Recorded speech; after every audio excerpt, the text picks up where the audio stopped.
All right, let's jump into the next one. So this one is also about Christmas. So what are you doing to make Christmas less of a financial burden?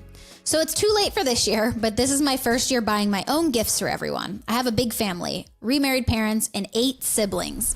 Add in a couple of close friends, and I was Christmas shopping for 15 people this year. The expense and stress of shopping for all of those people really took the joy out of Christmas for me, and it turned into an extremely high stress and busy month. I set a gift limit of $25 per friend/sibling and $50 per set of parents. But with cards and shipping, everything ended up costing me close to $500. What are some ways to avoid this stress and expense next year? Yeah, 15 people is a lot to shop for. Like, I don't know that you're going to be able to remove the stress from that because you're going to the store 15 times, buying 15 different things. Like, that's a lot. But I do think you can at least try to alleviate like the financial aspect or burden of it.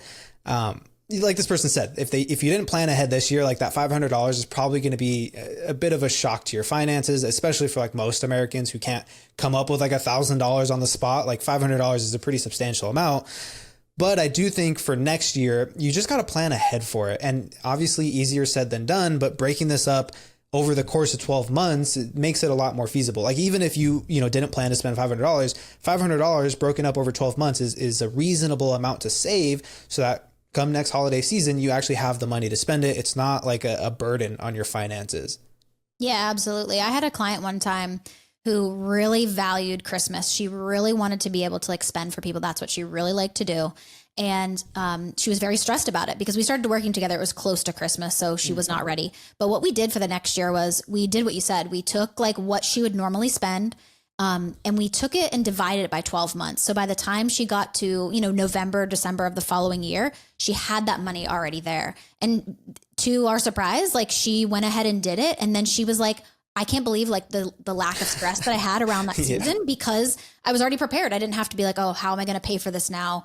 When we're here and I don't have the money for it. So, I feel like this also happens like, this person seems young because they just said they just started buying their own gifts for everyone. When I was in my early 20s, it was like buying some gifts for friends and family.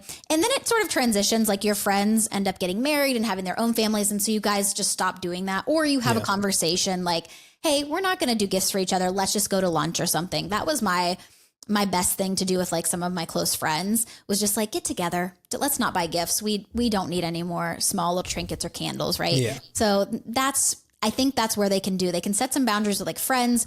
And then they've got a lot of people in their family as well. Like what could you do differently, there to kind of reduce the cost a little bit. But if you like doing it, then set the money aside for it. But you have to be prepared. You can't go into it with blind and have no plan for it.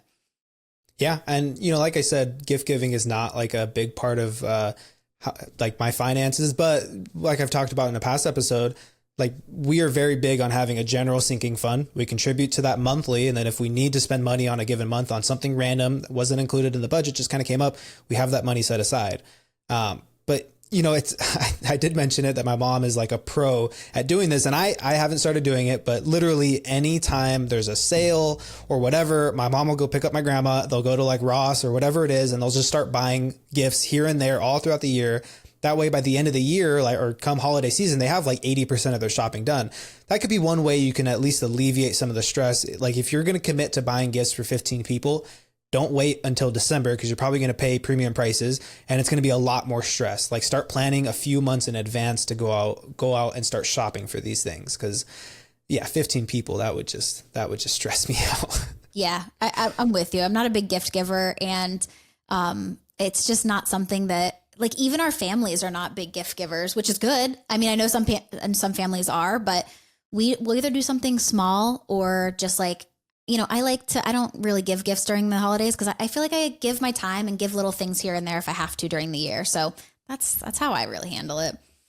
I'm curious. So one of my friends who got married a few years ago mentioned that this like thing kind of came up their first holiday or their first Christmas as like a married couple, where she bought him a gift and like went all out, picked out a great gift, and then they wake up Christmas morning and she's like, so not to be weird, but like, where's my gift? And he's like, oh, like we've never done gift giving in my family. And it was like kind of this weird, like they didn't really talk about it until it came up. So did you ever have to like have a conversation with your husband and say like how did you two get on the same page that you're just not gift givers? Oh yeah, we definitely like we've talked about in the past, like we talk about our finances. So that's definitely something we do.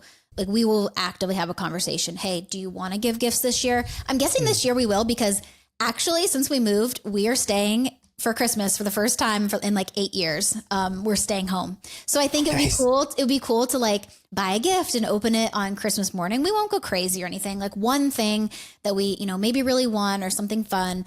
But we will do that this year. But usually we don't, but we do have a conversation about it. Like, hey, do you want to get gifts this year? Or do you want to like put that money we would spend into like our travel fund? Like last year we went to like Mexico. So we did not get gifts last year. We just put it in a fund and we used that money whenever we went to Mexico. So yeah, that's how we do the gift thing. Yeah, we're honestly in the same boat. Like, especially for our birthdays are only 10 days apart. And so we kind of like will tend to do something like together for our birthdays, which is really nice because we don't worry about gifts for each other. Like we just plan like what is like the thing we want to do this weekend, or if we're just going to condense it all to a day, like what is like the fun that we want to have. And that's what we found has been way more like impactful than trying to like stress about what I buy her or what she has to, what she's planning on buying me. It kind of took all the fun out of like gift giving, and it just became about like stressing about it. And now it's like, let's plan this fun weekend. We're going to go out, we're going to do something really fun. And that has been a lot more fun for both of us.